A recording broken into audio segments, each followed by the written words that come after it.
За түрээсийн скутер мопедуудыг харгалж байгаа түр хугацаанд харгалж байгаа гэж би хальт сонслоо л да өнөөдөр.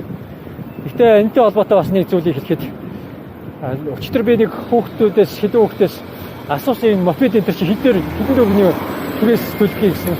Минут нь 250 төгрөг гэж байна. 250 төгрөг. Тэгээд ер нь дунджаар нэг удаа нэг тийшээ явахад 50,000 төгрөг болов хангалттай зарцуулдаг гэж байна. Сургууль гэр хоёрын хооронд ч юм уу тий. За тэгээ буцаад явуулаа гэхэд за 10,000 гэж тооцоод ирлээ. Өөр тийшээ бас магадгүй явах магадлалтай шүү дээ. За зүгээр нэг дунджаар 10,000 төгрөг бодох юм бол өдрийн сарда 300,000 төгрөгийг түрээс нь төлөх нэ. За идэвхтэй хэрэглэх юм бол шүү дээ. Гэхдээ энэ 300,000-аараа та хүн дугуй аваад унчаач. Зах дээр бол дугуйнууд бол 200,000-аас ихтэй төр төрөөрөө байлаа дээ.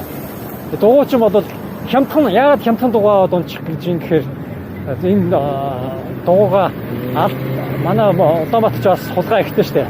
Алдсан ч харамсахааргүй.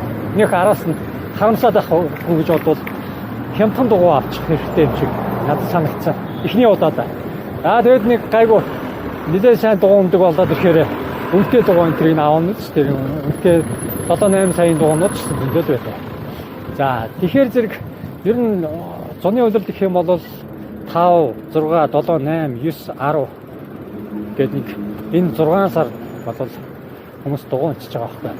Тэгэхээр энэ дугуйг юу яачмаар. Энэ 6 сард одоо энэ дулаахан 6 сард дугуйгаа өмнө гэж бодох юм бол та нар за өдрийн нэг 10,000-аараа тооцоолох юм бол сая 800 орчим мянган төгрөг болж байгаа байхгүй. За тэр заах өдөрт нэг 5,000 төгрөгөөр скутер унчлаа гэж бодъё. Скутер төлж байгаа гэж бодох юм бол 900 орчим мянган төгрөг болж байгаа. Тэгэхээр 900 мянган төгрөгөөр бол хангалттай дугуй авч байгаа юм шүү дээ. Тэгэхээр нэг удаадаа нэг тийм дугуйгаа юу яагаад авчих юм бол түрээслэж байгаа мөнгөөрөө дугуй аваад унчих юм бол өөр гэсэн явдал болчиход та үнэхээр амар санаа амар шүү.